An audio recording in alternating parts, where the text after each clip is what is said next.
Hey everyone, this is Kevin. The Mighty Ungram's still over there. I did last week's video. It's a little different than most.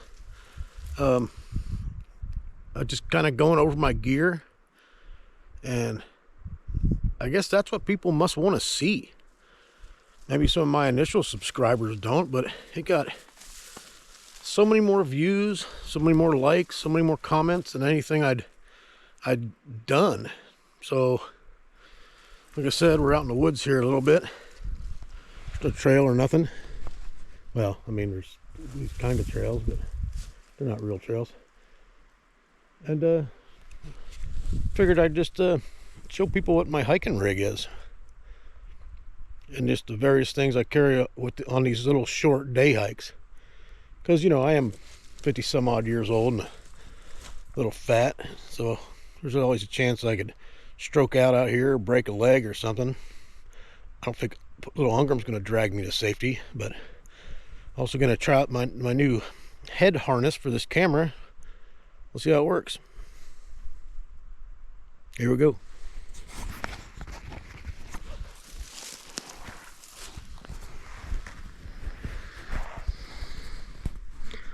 First up is my magnificent hat that my buddy gave me a few years back. It's been a really good hat. It's as you can tell, it's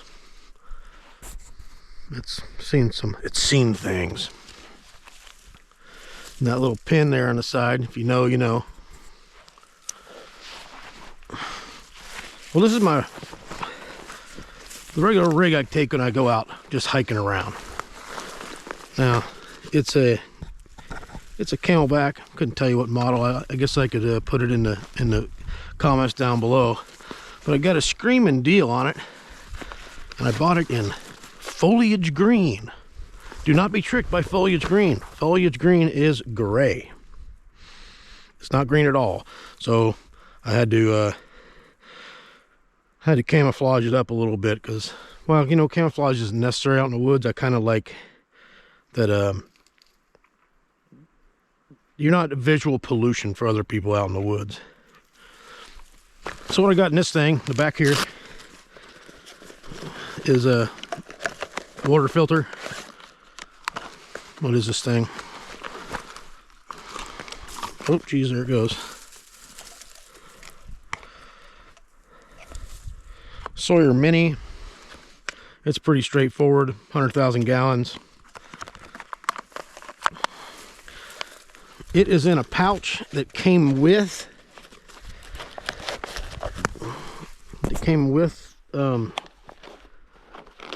the butt pack that's on my tactical gear.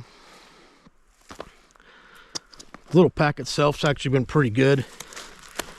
Here, little baby pistol, and it's in a US surplus 2 AR-15 mag pouch. It's probably my favorite universal holster I've ever seen. Every handgun but my revolvers will fit in it. So I keep that on the shoulder. It's kind of a strange way to carry it, but it keeps it out of the way. There's a back slot here. Here's something I tried out that works fantastic. This is a survival blanket, and I vacuum sealed it. It is ridiculously thin. I mean, it's ridiculously thin.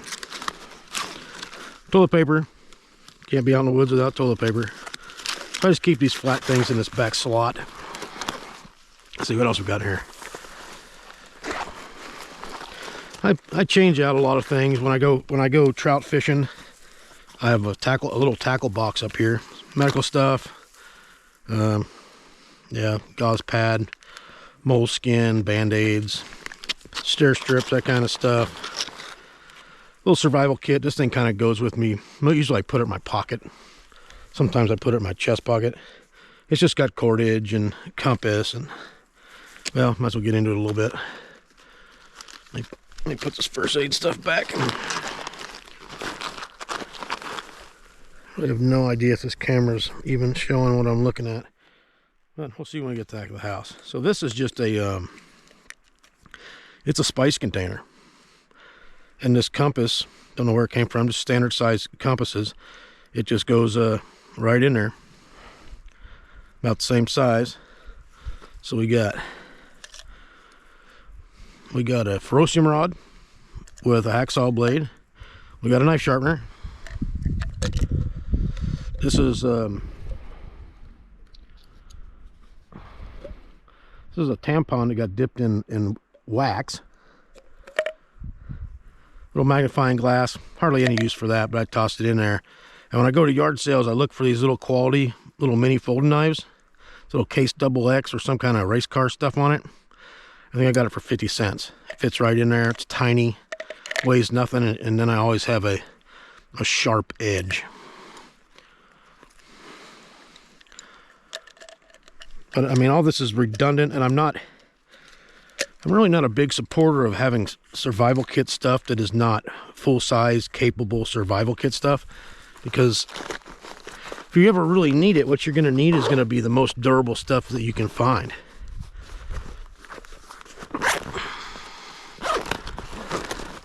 There's plenty of room in here, but what I have in here now is a Swiss canteen cup.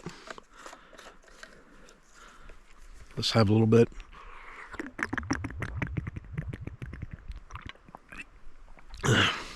The cup's also handy to give Ungram some water. I love to taste my water when people are still using their wood stoves. So I think that's all that's in there. Yeah, that's all that's in there right now. Let's see in here. Got a fire starting kit.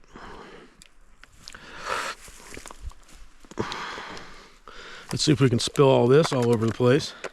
I've got a couple of these tins. This is probably not the best one, but this is a fire starter made out of toilet paper rolls. I've got a bunch of alcohol pads in here. Not only will they burn, but they're also first aid. This is a scraper that goes with this other ferrocium rod. Just some fire starter, some more tampon that's been dipped in wax, some actual cotton, a little candle. So, you know, no big deal. And also, of course, I got how many lighters do I have on me?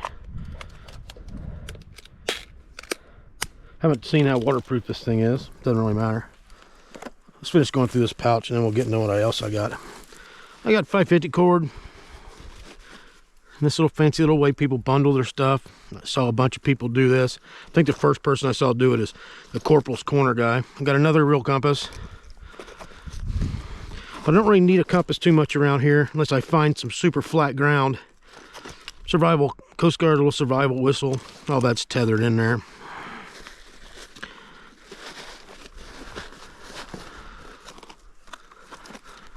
So that's pretty much just what I carry for these short hikes on actual known trails where, you know, most people don't carry anything. Most people just they're just diddy bopping down the trail with their cell phone or whatever.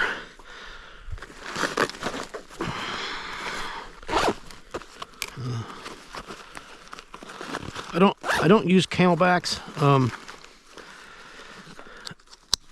I got turned on to them when they first came out back in the day, and I didn't like how fragile the bladder was, but they make a lot of great little backpacks that are about the perfect size for day hikes and stuff.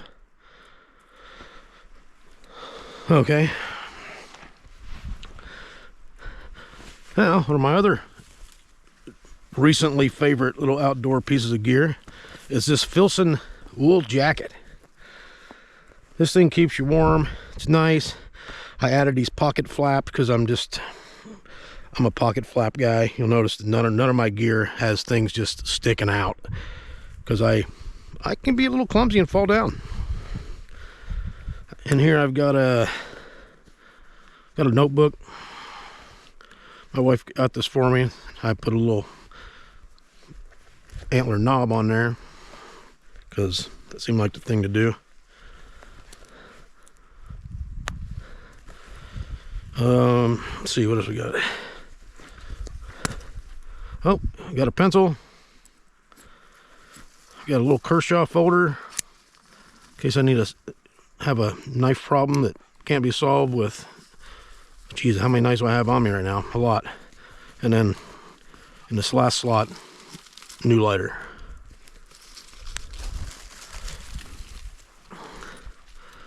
Then, in my pocket, there's another flashlight, or a flashlight. These have been a great flashlight. It's a little streamlight. Don't remember the model. Wore off. Another lighter. And then this is the knife I like out in the woods pretty much the best. If I was to have one knife, it'd be this. It used to be serrated. It's a Victorinox Trekker. This one's from probably the late 90s. Fantastic knife. Lost a toothpick. The toothpicks are fairly useless. Still got the tweezers, which is handy around here for getting in a devil's club. The blade is nice and thin. It cuts really well. It's got the saw on it. The Swiss Army saw is pretty much how saws are measured. Does it cut as good as a Swiss Army saw, or does it not? I mean, a man could start a civilization with this if he has the skills that will support it. Love this knife. Another one of my favorite knives on me. This is a sheath made by me, because I'm not paying for other people's leather work. This is a Guy Stainthorpe Bushcrafter. I've had it 20 years, I guess. Yeah, at least 20 years. I think I bought it. I think I bought it in 2003.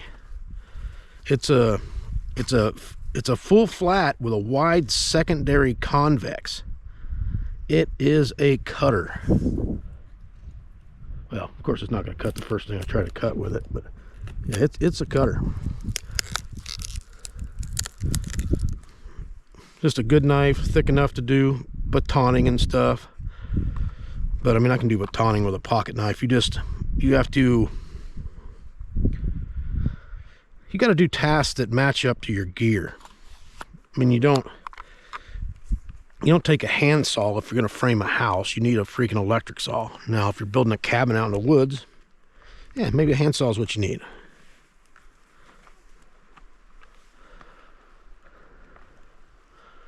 Turned out to be another pretty decent day.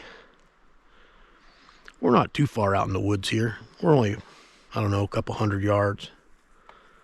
But a few things are stranger to me than people doing their outdoor videos in their yard, though I've considered it, especially if I'm pressed for time or something. But let's see. I get to go review this and just see if any of it is on camera. If it's not, I guess I won't be putting it up. Well, there's our 13 minutes into it. I appreciate everybody watching. I'll talk to you later. Say goodbye, Ingram.